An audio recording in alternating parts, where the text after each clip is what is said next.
પાદરામાં પણ એક શિક્ષકે પ્રિન્ટ અને ઇલેક્ટ્રોનિક માધ્યમથી જાણવા મળ્યું છે કે વિદ્યાર્થીને માર માર્યો છે. એના પણ તપાસના આદેશ અપાઈ ગયા છે.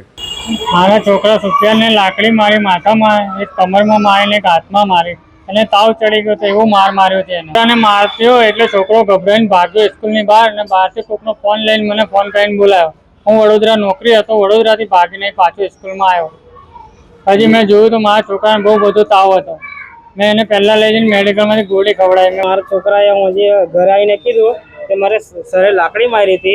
હું તો મેં લખતો તો બેઠો બેઠો અને મને લાકડી મારી. તો મારે ઘરે આવીને કે મને આખી રાત ઊંઘો નહીં, મને તો ખબર દુખે એમ કરીને.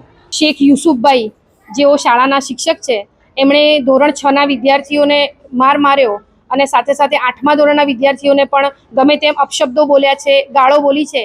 એની ફરિયાદ મારી પાસે આવી એટલે મેં એમને ઓફિસમાં બોલાવીને ઠપકો આપ્યો છે અને એ ઘટના 21 તારીખે બની. એના પછી 2 દિવસથી સાહેબ સ્કૂલમાં આવ્યા નથી. એમબી ઠક્કર પ્રાથમિક શાળામાં ભણતા બાળકોને માર માર્યા અંગેની ફરિયાદ મારી પાસે આવી હતી. તેથી આજ રોજ શાળામાં હું તપાસ માટે આવ્યો છું અને તપાસ દરમિયાન અલગ અલગ વર્ગના જે બાળકો જે છે એ બાળકો સાથે અત્યારે વાતચીત કરી રહ્યો છું અને બાળકોના સંદર્ભે જે ફરિયાદ મને મળી છે, જો એમાં તથ્ય હશે તો એ આરટી અંતર્ગત ગુનો ગણાય છે. જે કંઈ પણ કાર્યવાહી કરવાની થશે ચોક્કસ કાર્યવાહી કરવામાં આવશે.